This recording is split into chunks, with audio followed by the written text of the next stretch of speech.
las iglesias del Apocalipsis, ¿vale? Hoy nos tocaría la iglesia de Sardis.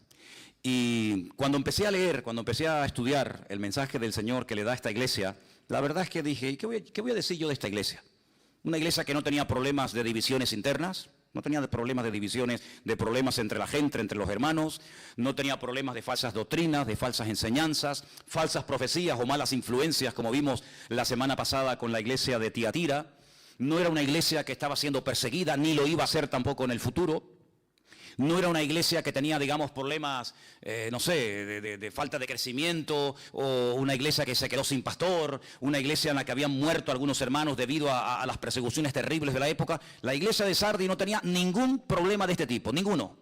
El problema de la iglesia de Sardis era mucho más grave que todo eso, mucho más grave. Vamos a leerlo. Estamos en Apocalipsis capítulo 3, Apocalipsis capítulo 3, a partir del versículo 1.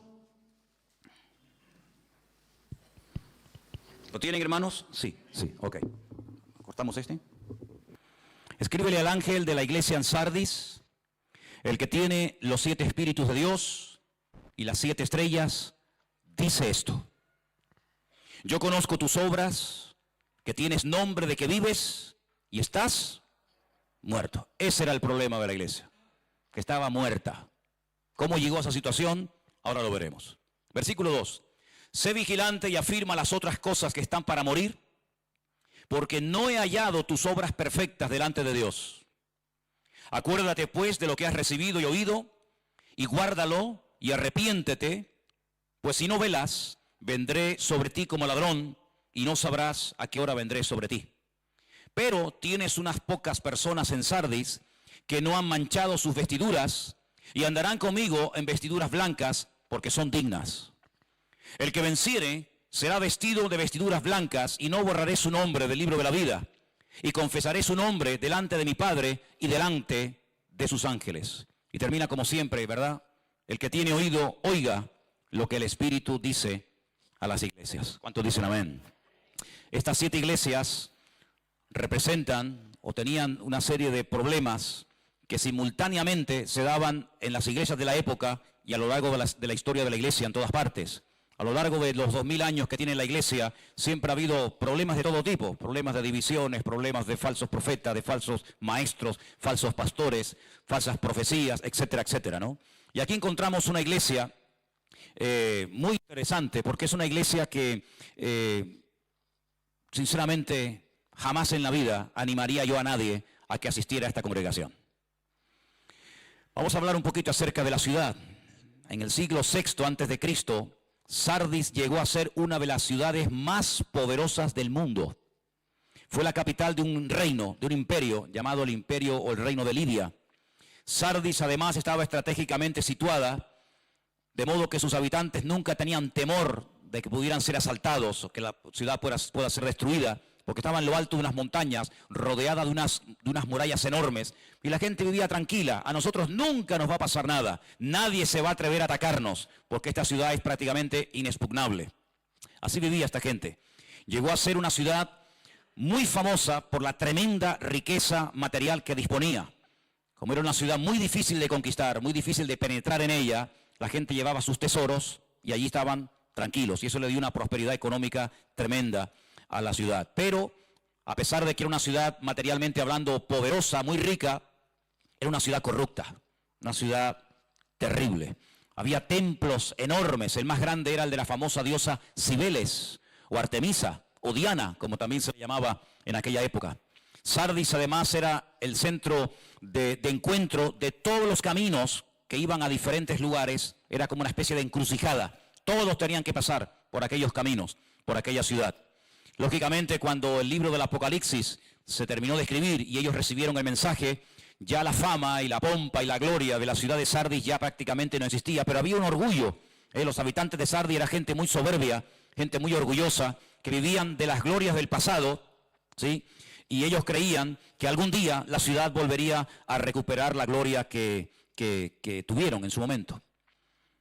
¿Cuál fue el problema de esta iglesia? Porque para estar muerto, primeramente uno tiene que estar vivo. La iglesia tuvo un tiempo de esplendor.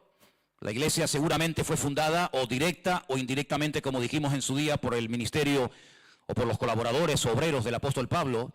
Y la iglesia funcionó. La iglesia tenía, vamos a decir en términos modernos, su escuela dominical, su culto de jóvenes, su buen tiempo de alabanza, su buena exposición de la palabra, etcétera.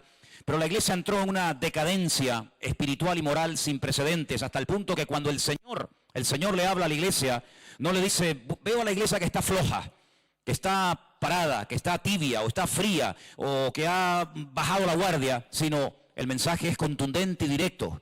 Estáis muertos, estáis totalmente muertos.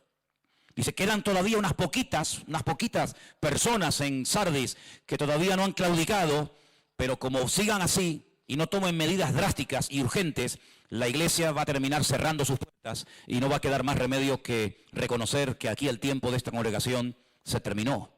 La iglesia tenía 4 grandes problemas que los vamos a ver. El primero lo vamos a poner ahí en la pantalla, y es que vivían de la apariencia. Terrible, ¿eh?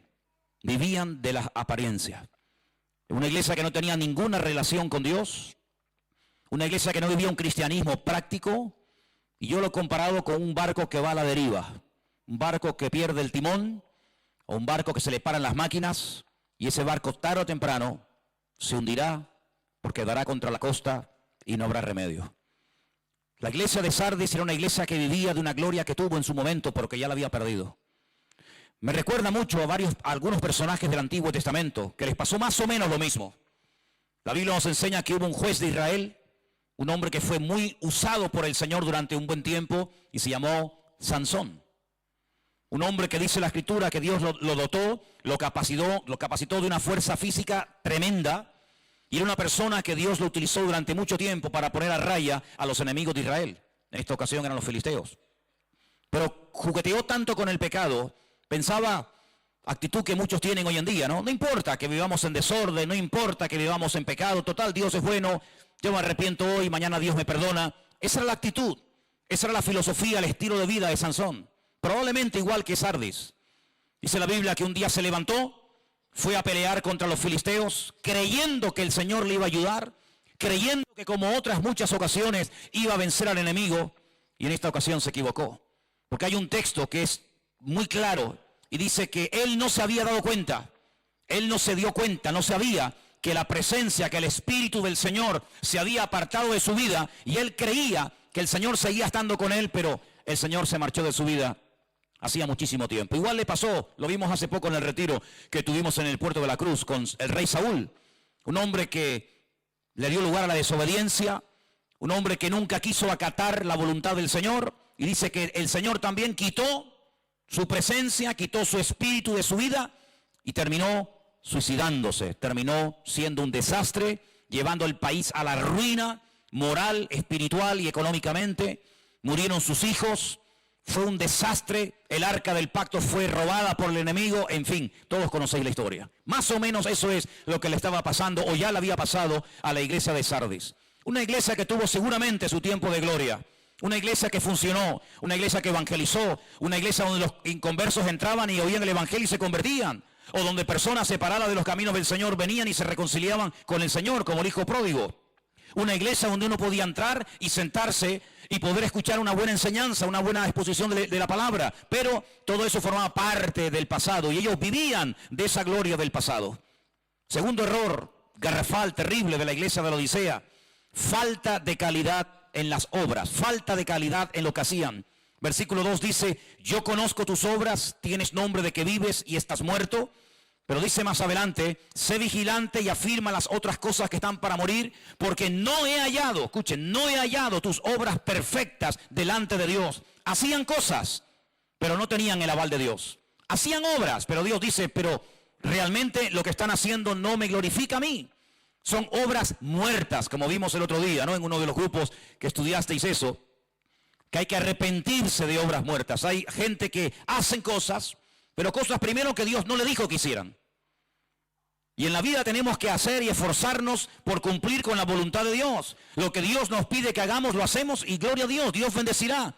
Pero no es cualquier cosa, no es un montón de obras. Hacían obras pero sin calidad ninguna, sin tener el aval de Dios. No cumplían los requisitos establecidos, eran simplemente obras muertas. Y parece como que nadie se daba cuenta. Parece como que ya habían entrado en una rutina religiosa, ya habían entrado en un sistema que, bueno, venga, trabajamos y nos reventamos y luchamos y hacemos cosas, pero Dios decía, pero lo que están haciendo a mí no me agrada.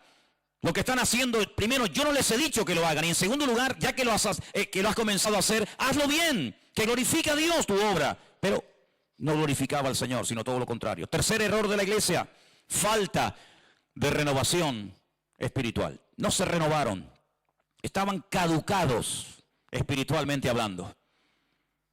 Vivían de una gloria pasada, bajaron la guardia, descuidaron sus responsabilidades. Si estudias la historia de la ciudad, no de la iglesia, sino de la ciudad de Sardis, en 2 ocasiones fue atacada y destruida.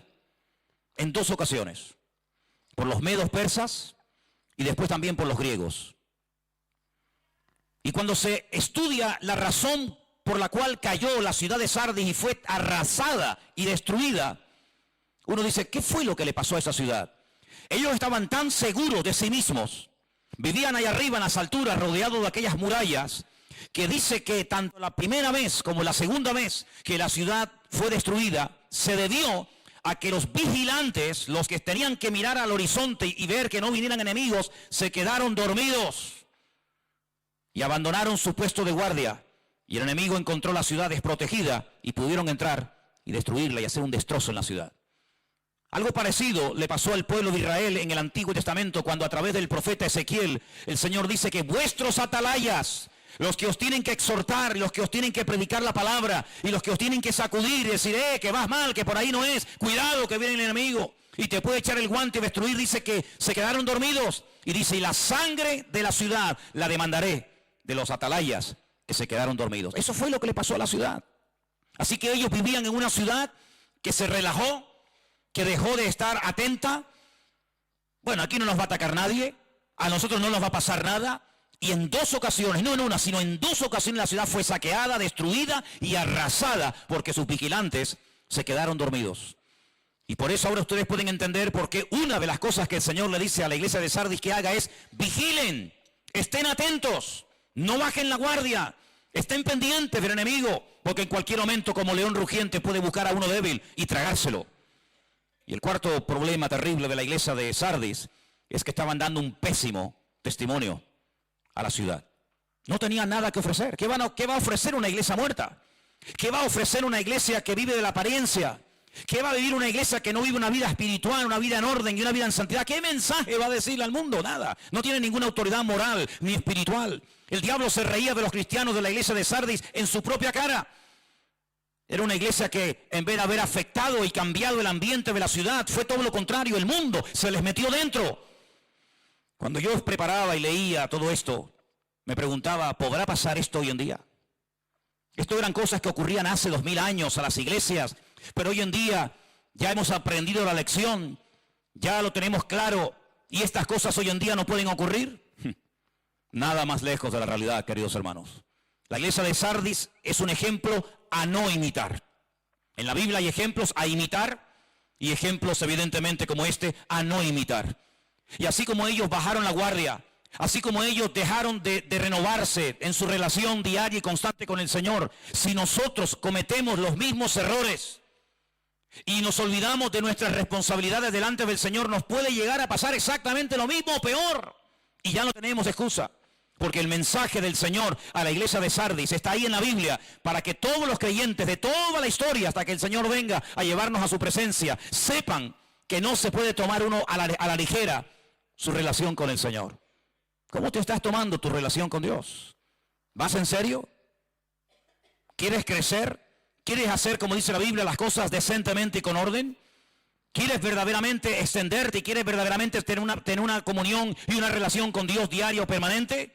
¿O ya estás ahí acomodado? A mí no me va a pasar nada. Dice la Biblia, el que piense estar firme. ¿Qué dice la Escritura? Mire que no caiga. Hay 2 formas de morir, o poco a poco, o de repente. Y la iglesia de Sardis, como cualquier iglesia y como cualquier creyente en la actualidad, no murió así, de golpe. No estaba ayer en el culto alabando al Señor y gozándose y en victoria y en orden y en santidad, y a la semana siguiente la iglesia estaba por el suelo y hundida. No, eso no suele ocurrir, sino que es un proceso. Hoy es una cosa, mañana es otra, Hoy me hago tolerante con ciertas y determinadas cosas, mañana no leo la Biblia, pasado no me congrego, pasado no oro, el otro día no sé qué, el otro día no sé cuánto, y cuando nos damos cuenta estamos fríos y hemos ido perdiendo terreno y hemos ido olvidándonos de que nuestra relación con el Señor tiene que renovarse día a día. ¿Cuántos dicen amén? Hay iglesias hoy en día que son igual que Sardis, tienen nombre de iglesias evangélicas, pero están espiritualmente muertas. Y muchas veces he oído incluso expresiones como: la gente de esa congregación a veces dan peor testimonio que la gente del mundo que no conocen a Cristo. Es terrible. Ahora, hay algo que pocas veces se dice, y es el espíritu que prevalece en la zona, en la región o en la ciudad. Alguien ha dicho que se llaman espíritus territoriales, me da igual cómo se llamen. Pero hay algo en el mundo espiritual que tenemos que reconocer, y es lo siguiente: ¿cuál es el pecado? Ya sé que hay muchos, pero ¿cuál es la filosofía, el pecado que prevalece en el país, en la ciudad, en la zona en la que vivimos? Es muy interesante, hermanos, esto, porque uno se va a dar cuenta que, por ejemplo, en Atenas, el espíritu que prevalecía era el de la arrogancia y el de la idolatría al mismo tiempo. Y cuando el apóstol Pablo fue a Atenas, al Areópago, a ese lugar público para predicarles el evangelio, les dijo: he observado en esta mañana, dando una vuelta por la ciudad, que ustedes los atenienses sois gente muy religiosa. Veo que habéis levantado templos a todo y a todos. Incluso dice el apóstol Pablo que encontró un altar donde había una inscripción que decía: al Dios no conocido. El espíritu que reinaba, que prevalecía en la ciudad de Atenas, era la idolatría y la arrogancia. ¿Y cómo eran los atenienses? Idólatras y arrogantes. ¿Qué te parece, amigo? Es como cada iglesia tiene una característica. Vienes a esta iglesia y es de una forma, y vas a otra iglesia de la ciudad y es totalmente diferente, aunque se predica el mismo evangelio. A veces puede ser que hasta se canten las mismas canciones, pero el estilo puede ser diferente. Bueno, pues en las ciudades hay un espíritu que reina, que la iglesia tiene la obligación de ir en contra de ese espíritu, en contra de ese estilo de vida. Y muchas veces, por bajar la guardia, por no tener una relación profunda y diaria con el Señor, el espíritu de la ciudad te atrapa y la gente termina convirtiéndose a ellos en vez de ellos a nosotros. Y la gente termina imitando las costumbres paganas de la ciudad, en vez de la ciudad terminar de imitar las costumbres de santidad de la iglesia. Y por eso a veces es terrible. Hemos visto, por ejemplo, el año pasado, cuando me acuerdo que un jueves Anderson hablaba acerca de la famosa fiesta de Halloween, ¿se acuerdan? En el mes de noviembre, creo que se celebra, ¿no? Pues vemos cómo hay creyentes en otros países que para ellos celebrar la fiesta de Halloween no hay nada malo. Una fiesta macabra, una fiesta con una connotación y con una influencia demoníaca total y absoluta, que la gente no sabe ni lo que están celebrando, y algunos hasta pastores se atreven a decir en Facebook y por ahí: bueno, no pasa nada, nosotros lo celebramos en nuestra iglesia, y como con toda naturalidad, como así hay creyentes que dicen: bueno, yo me disfrazo, participo del carnaval, total, no pasa nada, me he visto de Batman, de lo que sea, y no pasa nada. Increíble la ceguera espiritual y la falta de sensibilidad de algunos que se llaman cristianos. ¿Sabes que uno de los peores problemas que te puede pasar en la vida después de haber conocido al Señor es perder la sensibilidad? Hay un personaje en el Antiguo Testamento impresionante. Es el faraón. Perdió la sensibilidad porque vio tanto la gloria de Dios en su vida. Vio tantas manifestaciones del poder de Dios.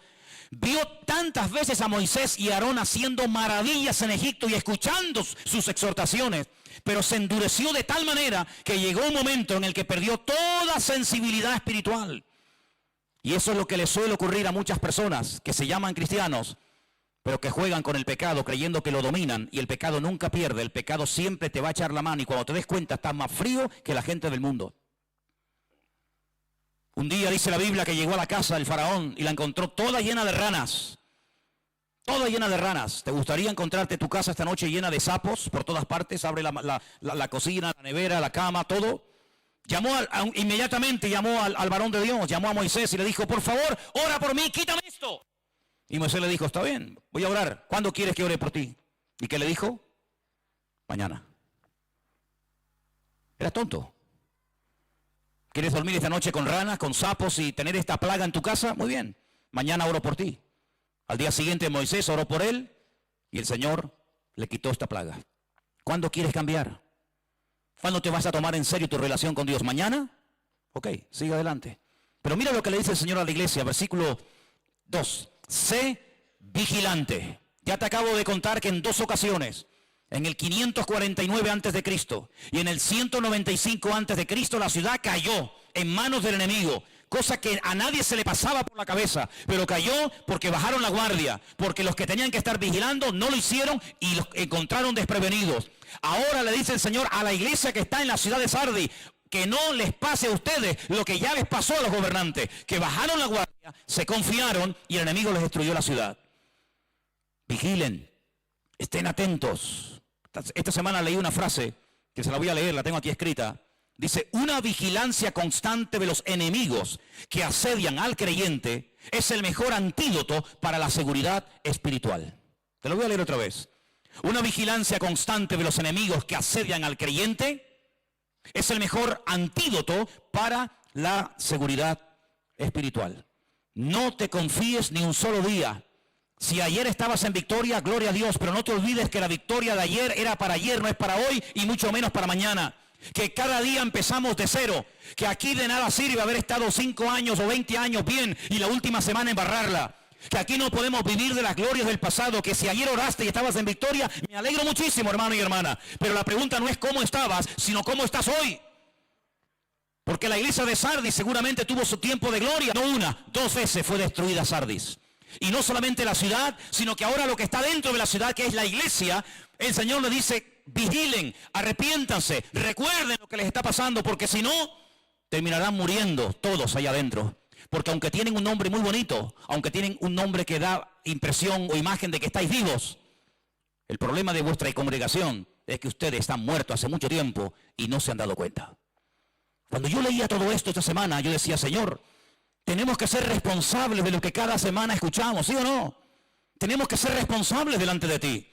Porque hemos hablado hasta el día de hoy de ya de 4 o 5 iglesias, aún nos quedan 2 más. Nos queda la iglesia de Filadelfia y nos queda la iglesia de la Odisea. Y esto no tiene que sonarnos como algo que pasó hace 2000 años y bueno, pobrecito, los hermanos de Sardis, sino cuidado.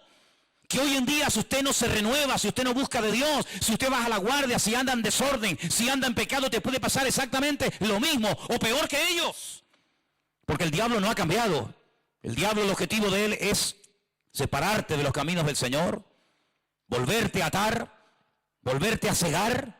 Miren lo que le pasó a Sansón en cuanto él bajó la guardia, en cuanto él no quiso arrepentirse de su pecado. Lo primero que hicieron los filisteos, y yo le dije en el retiro muchas veces, que lo natural es un reflejo de lo espiritual. ¿Qué fue lo primero que los enemigos del pueblo de Dios le hicieron al hombre de Dios, en este caso a Sansón, cuando este hombre no quiso arrepentirse? Le sacaron los ojos, lo dejaron ciego. ¿Te llamarás Sansón? ¿Serás israelita? Pero yo te he arrancado los ojos. Y en segundo lugar, dice que lo llevaron a un lugar, al templo del dios que ellos adoraban, a Moloc. Lo ataron a una piedra de molino y lo pusieron a dar vueltas y vueltas, horas y horas y horas, reventándolo a trabajar como un esclavo.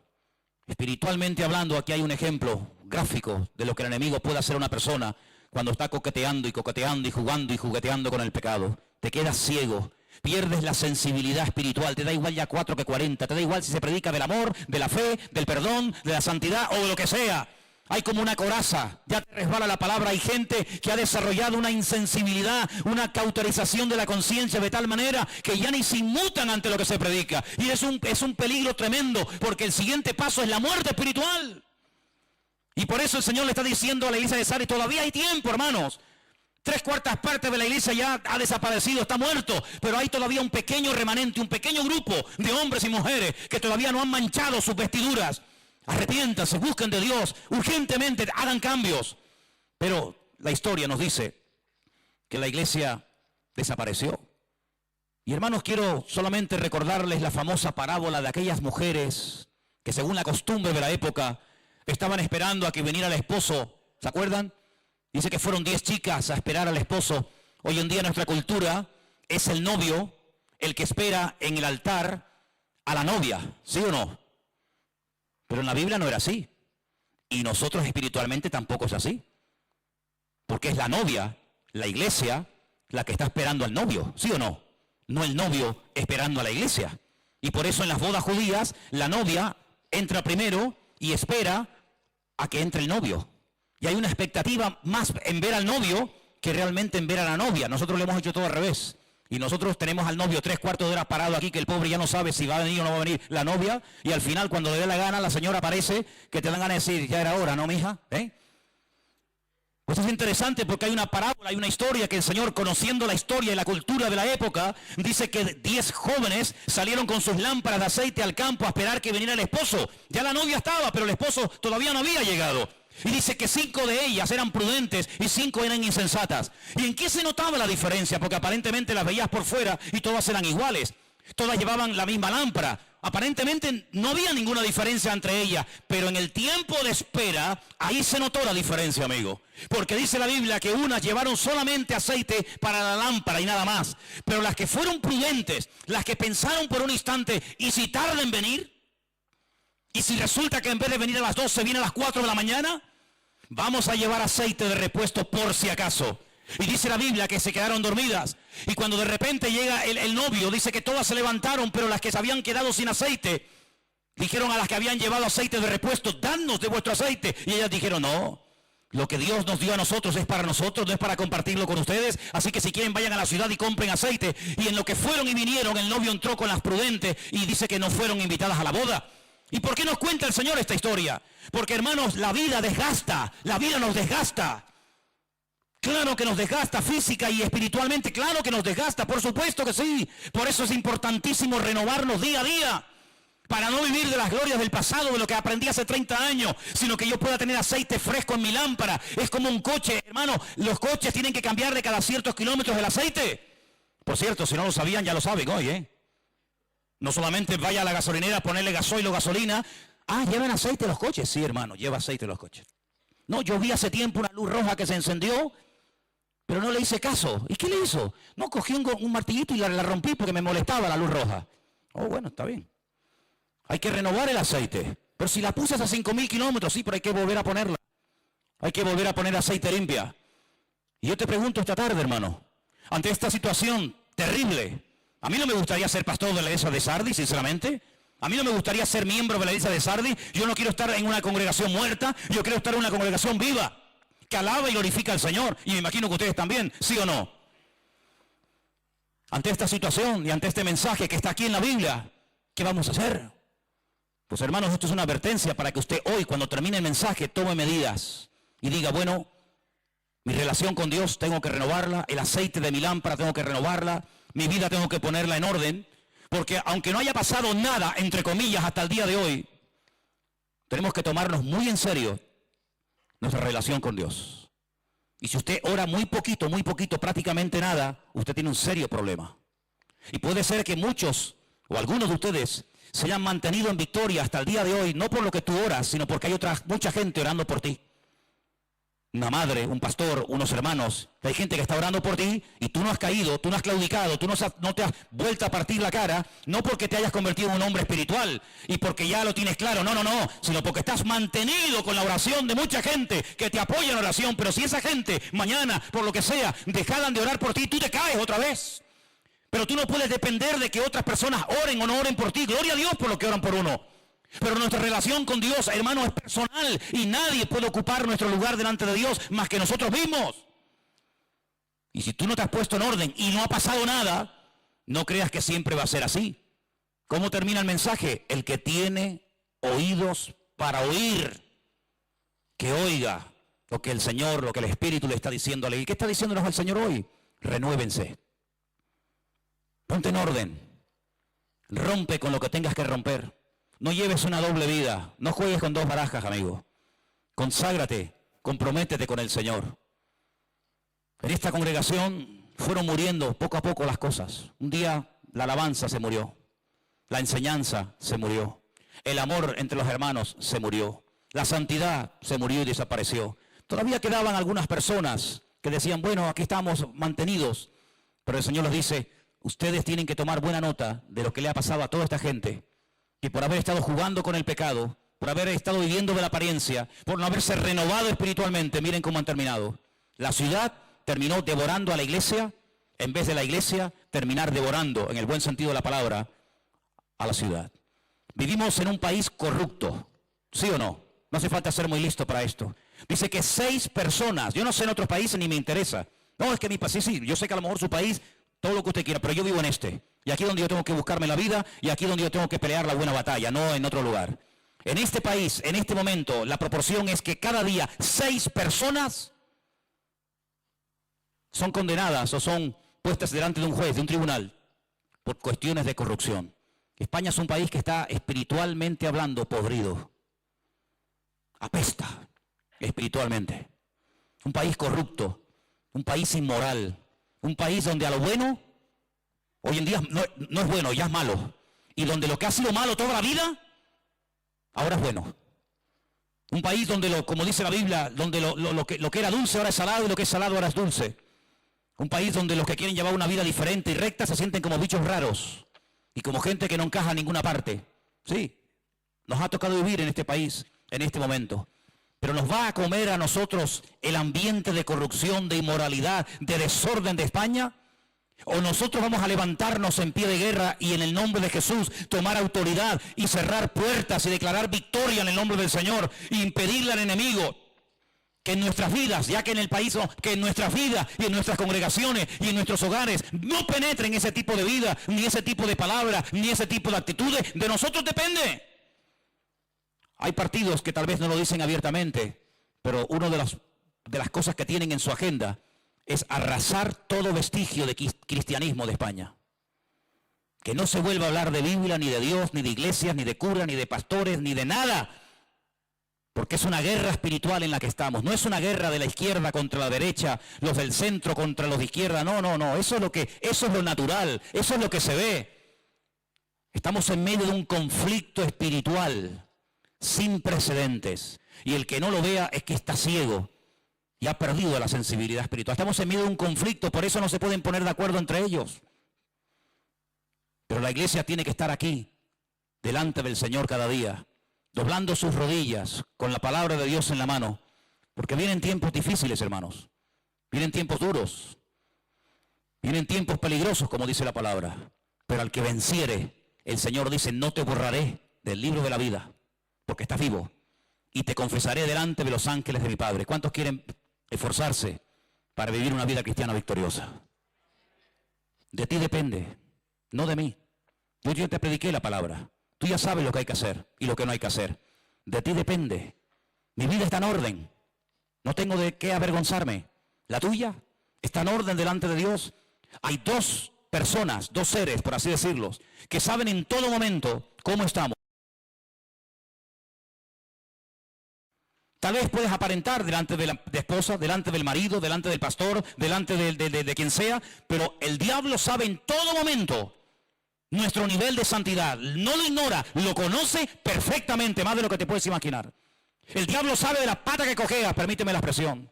El diablo sabe si te puede atacar ahora o lo tienes a raya y no se puede ni acercar ni 1 milímetro a tu vida. Lo sabe perfectamente.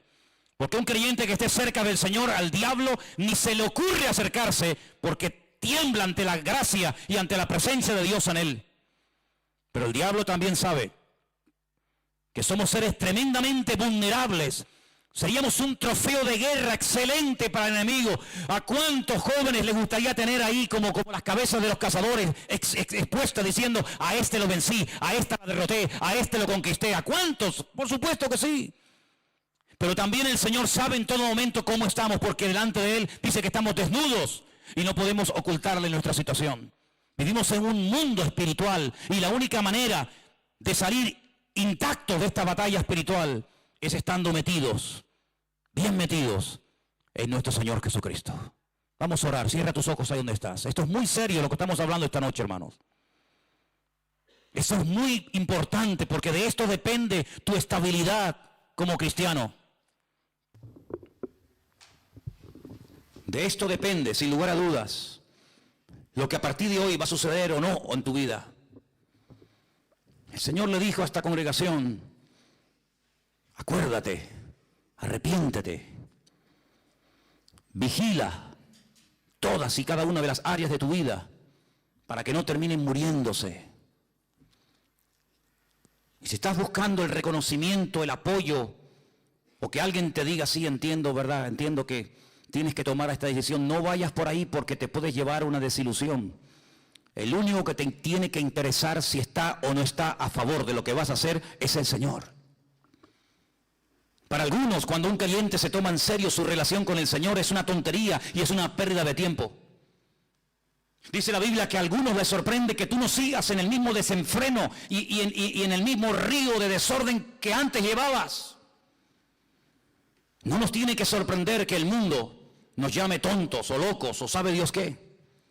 Lo que nos tiene que preocupar es qué opina y qué piensa el Señor de mi vida. Y la iglesia de Sardis es una iglesia que levanta mucha compasión y mucha tristeza. Porque es una iglesia que podía haber marcado una diferencia en su época y no lo hizo. Tuvo su oportunidad, tuvo su momento, pero bajó la guardia. Fueron negligentes y murieron. No cayeron heridos, murieron. Y no estamos hablando de un club social, no estamos hablando de un partido político, estamos hablando de una iglesia, de una congregación. Y uno dice, pero ¿puede una congregación llegar a morir? Pues no lo ves, no lo ves. No está claro en la Biblia que un creyente, que una congregación puede llegar a morir. Pues más claro agua, hijo. Y si le pasó a ellos en el siglo I, que estaba todavía todo fresco y reciente, que todavía podías ir a Jerusalén y encontrarte testigos de los milagros y de la resurrección del Maestro, imagínate en el siglo XXI. Vigila, dobla la guardia, hermano. Acuérdate, ¿dónde abriste una brecha al enemigo? ¿Dónde se abrió una puerta y no la cerraste? Recuérdalo.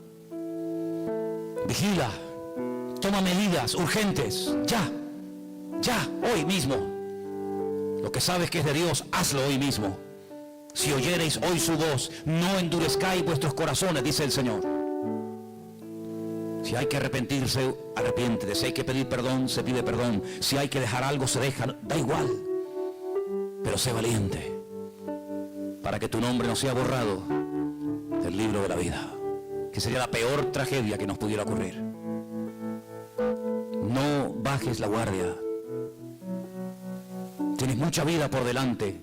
No la tires a la basura. Inviértela en el Señor Jesús. Quiero hacer un llamado esta tarde mientras todos estamos orando, porque es un momento para mí muy importante y muy solemne. Si en esta tarde hay alguien aquí que quieres que oremos por ti porque reconoces que hay áreas de tu vida que han ido muriendo, áreas de tu vida en las que el Señor ya no es el Rey, áreas de tu vida donde ya Él se fue hace mucho tiempo, pero tú quieres en esta tarde arrepentirte y volver al Señor sinceramente y decirle: Señor, perdóname, Señor.